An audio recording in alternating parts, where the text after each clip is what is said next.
गिलगाल, जैसा कि पहला शमूएल अध्याय 11 की 14 आयत में लिखा है, तब शमूएल ने इजरायलियों से कहा, आओ हम गिलगाल को चलें और वहां राज्य को नए सिरे से स्थापित करें। मेरे प्रियो, बाइबल में लिखा है कि जब गिलगाल शब्द पहली बार व्यवस्था विवरण में आया था तो परमेश्वर ने कहा था कि मैं अपने लोगों को उस देश में लेकर जाऊंगा जहां पर लेकर जाने के लिए मैंने इनसे वायदा किया है।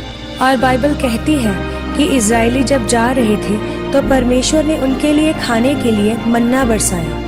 रात को परमेश्वर मन्ना बरसाता था और लोग रात को इकट्ठा करते थे। और गिलगाल ऐसी जगह है जहां पर मन्ना बरसना बंद हो गया था। फिर वहां परमेश्वर ने कहा था कि जहां तुम्हें मन्ना नहीं मिलेगा, अब तुम इस देश की उपज खाओगे। बाइबल कहती है कि शमूएल नबी ने उनको कहा कि आओ गिलगाल को चलें और अपने राज्य को नए सिरे से स्थापित करें। यूनानी भाषा में जब हम गिलगाल शब्द को पढ़ते हैं तो इसका मतलब होता है पहिया, जिसको हम जीवन का पहिया बोलते हैं। शैतान आपको अलग चक्करों में डालता है और परमेश्वर आपको अलग चक्कर देना चाहता है।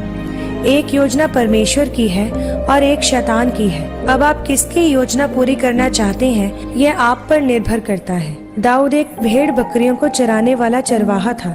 जब वह परमेश्वर के साथ वफादार रहा तो परमेश्वर ने उसे बढ़ाया, उसको राजा बनाया। पहले उसको यहूदा का राज्य दिया और फिर पूरा इजराइल दिया।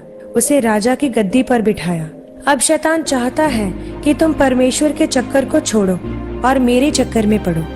बाइबल कहती है कि दाऊद जब अपनी जिंदगी में स्थापित हो गया तो एक दिन उसने एक लड़की को अपनी छत से नहाते हुए देखा।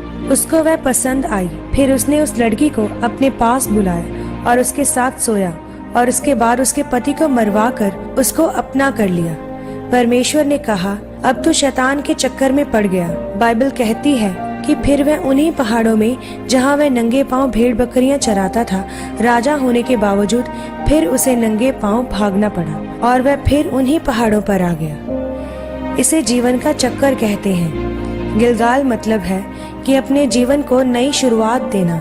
ध्यान से आत्मिक चीजों को समझें कि शैतान क्या चाहता है, परमेश्वर क्या चाहता है। याद रखें, जब आप परमेश्वर में आए थे तो आपने कुछ कदम उठाए थे। आप अपने परमेश्वर के लिए रिश्तेदारों से लड़े, शैतान से लड़े।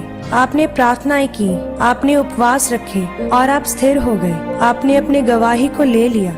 पर याद रखें, आपको फिर से उसी चक्कर में रहना है और परमेश्वर की मर्जी को पूरा करना है, ताकि परमेश्वर की हजूरी आपके जीवन में बनी रहे। इस वचन के द्वारा परमेश्वर आपको आशीष दे। आमीन।